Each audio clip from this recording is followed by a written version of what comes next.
Jesus preached to crowds, but he discipled a small group. Sabi ng Mark 3:14, he appointed 12 that they might be with him and that he might send them out. And this group of Jesus turned the world upside down. Grabe ang pagtutok ng Panginoon sa maliit na grupo na ito, and through them, lumawak at lumaki ang gawain ng Panginoon. Samahan niyo po ako at pag-usapan natin bakit mahalaga ang small groups sa church. Usapang small group muna tayo ngayon, part 1.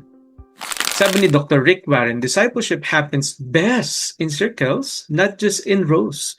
You can impress people from a distance, but you can only impact them up close. Because people come to church to hear the word of God, but they stay because of relationships. So makikita natin na ang tao pupuntahin sa simbahan, makikinig ng salita ng Panginoon, marami dyan uuwi na lang pagkatapos.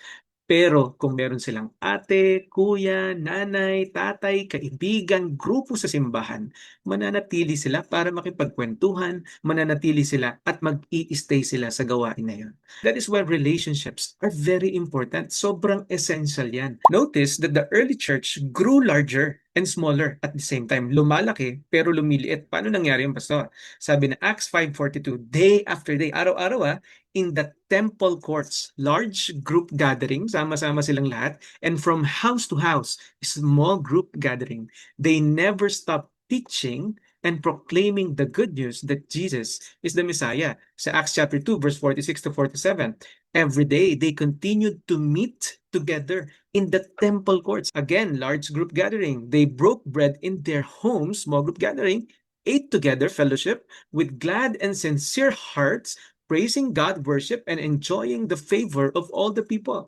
And the Lord added to their number daily, evangelism, those who were being saved. Isipin mo yun, araw-araw may nadadagdag sa church. Kung meron tayong 365 days a year, meron 365 members sa taon na yun. Grabe. Pero ito yung makikita natin nangyaring church growth. In Acts 1:15, makikita natin na 120 believers nag-gather sila sa upper room. Tapos pagdating na Acts 2:41, nag-preach sila Peter at ang sabi ng Bible, bumaba ang Espiritu Santo in a very powerful way at tinawag yung Day of Pentecost and 3,000 people were saved. Grabe no, mega church agad. Ang problema, paano nila makikater itong 3,000 na ito? Doon na pumasok yung Acts chapter 2 verse 46 to 47, actually from verse 42 to 47 yun na araw-araw nagkikita sila, nagkakaroon sila ng mga gatherings sa temple courts at nagkakaroon sila ng small groups sa mga bahay. At ang sabi, the Lord added to the church daily para ma-disciple nila yung 3,000 na tao na yun. Pagkatating ng chapter 4, 5,000 men believe, multitudes added, multiplied greatly, increase in Judea and Samaria, and so on and so forth. Makikita nyo ang growth ng church. Grabe, isipin mo, napaka-massive ng growth. Paano nila i-cater ang lahat ng yan? They catered it sa tulong ng small groups. Ang mga strategies nila, nagkaroon sila ng public teaching, ng relational discipleship, and house churches.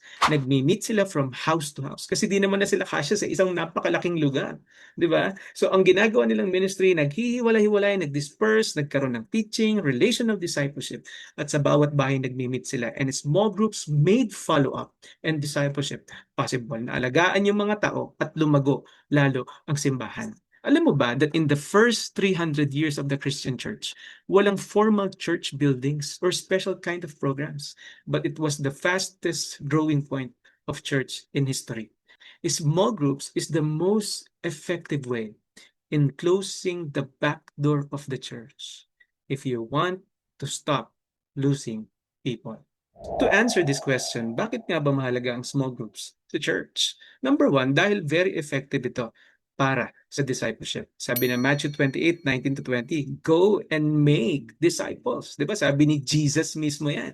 And teach them to obey. Ito mismo yung commission or the Great Commission na sinabi ng Panginoong Hesus sa kanyang mga disipulo. Katulad ng ginawa ko sa inyo, ganito rin yung gawin ninyo sa mga tao at turuan nyo sila. Ang ibig sabihin ng disciple is a learner, a student, or a follower. Galing yan sa Greek word na mathetes. Mas matututo ang estudyante kapag personal siyang natuturuan at natututukan sa isang maliit na grupo. So large group gathering and small group gathering. Hindi yan nangyayari sa sermon lang. Nangyayari yan sa life on life discipleship. Kailangan ng relationship, ng oras, ng accountability and life example. Pinakita ito ni Jesus personally sa kanyang mga inalagaan tao. Number two, dahil sa small groups, naaalagaan ang tao ng personal. Hindi kayang alagaan ni pastor ang lahat ng tao sa simbahan. Isang magandang example nito ay si Jethro at si Moses. Naalala niyo in Exodus 18. Ang daming Israelites ang umalis mula dun sa Egypt. Tapos akay-akay lahat yun ni Moses. At ang sabi ng Bible, umaga hanggang gabi, nakapila yung mga tao at nagtatanong kay Moses kung anong gagawin nila sa sitwasyon na to, sa problemang ito, paano nila malalaman yung kalooban ng Diyos. Tapos nakapila sila, naghahantay sila sa council ni Moses sa kanila. Tapos ang sabi ni Jethro kay Moses, anong ginagawa mo? What is this thing that you are doing for the people? Why do you alone sit? And all the people stand before you from morning until evening. Bakit nag-iisa ka lang? Kawawa ka. At kawawa yung mga tao. Imagine, ang tagal nilang nakaupo doon. At dito makikita natin yung principle of delegation. Remember si Jesus nung nagpakain ng libo-libong mga tao, sinabi niya sa mga disciples, hatiin niyo sila sa mga grupo. Tapos yung mga disciples, ang kanyang binigyan ng tinapay para ipamigay sa mga tao. Sa small groups, ang tao ay nakikilala, na ipagpe-pray, napapansin kapag nawawala at merong nag-aalaga, nagkakaroon ng accountability. Nagiging daan ito para maging pamilya ang isang malaking simbahan. 'Di ba madalas pag Sunday service, uupo, makikinig, tapos uuwi. Madalas yan attender lang. Sa small groups, nagaganap yung deep sharing, yung accountability, yung personal prayer for each other. Kasi ang hirap nga naman mag-share habang nagsisermon yung pastor. Ang hirap magtanong habang nagsisermon yung pastor. Di ba nagaganap ito lahat sa small groups? Kapag walang small groups, ang members ay nagiging anonymous. Marami sa atin, meron tayong mga tao na matagal lang umaattend sa church pero di pa rin natin kilala. Spectator, taga-nood lang, walang ministry, at tagal na sa church. Or consumer mindset, yung bang, ano ba yung magagawa ng church para sa akin? Di ba? Kapag walang small group, madalas nangyayari yung mga bagay na yan. Ang leaders ay napapagod, nababurnout, at ang church ay hindi nagiging malalim sa pananampalataya at sa relationship sa isa't isa. Hindi mo kayang mahalin ang maraming tao ng sabay-sabay. Pero personal mo itong maipapakita sa maliit na grupo. Dito nila madadama ang pagmamahal ng Panginoon sa pamamagitan ng mga kapatiran. Pangatlo, dahil sa small groups, mas mahasa ang ating mga leaders. Sabi ni Paul kay Timothy, and the things you have heard me say in the presence of many witnesses, entrust to reliable people, small group, who will also be qualified to teach others. Dito na di-discover natin yung leaders, natitrain natin sa small groups kung paano magbahagi, nahasa yung pagdi-disciple ng ating mga tao at nakakapag-release tayo ng mga tao for mission. Malalaman natin sa small group sino yung masipag mag-aral, sino yung magaling sa ganitong bagay. Dito natin madi-discover at makikita at makikilala lalo ang isa't isa. Kung walang small groups, mabagal at mahina ang leadership development. Hindi lahat ay kayang makapagturo at makapagsalita sa malaking grupo ng mga tao, pero lahat ay pwede itong gawin sa isang maliit lamang na grupo. Pang-apat na dahilan kung bakit mahalaga ang small groups, dahil ang small groups ay epektibong daan na makapag-akay ng tao sa Panginoon. Magandang example dyan si Cornelius nung pumunta sila Pedro in Acts chapter 10 sa bahay ni Cornelius.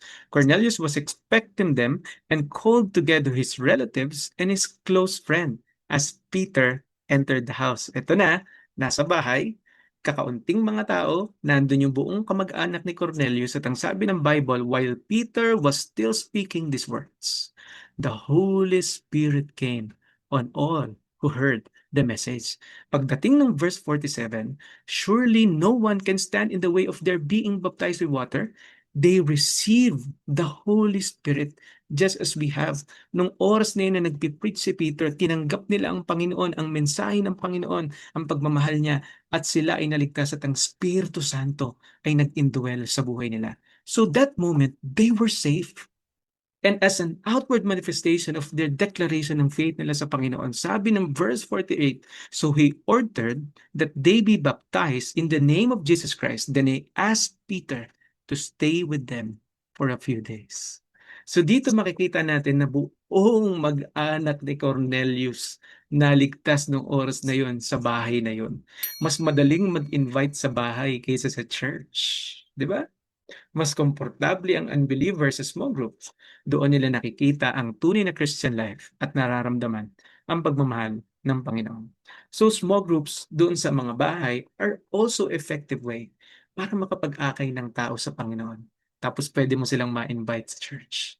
At syempre, sa ating number 5, dahil sa pamagitan ng small groups, mas magiging healthy ang church.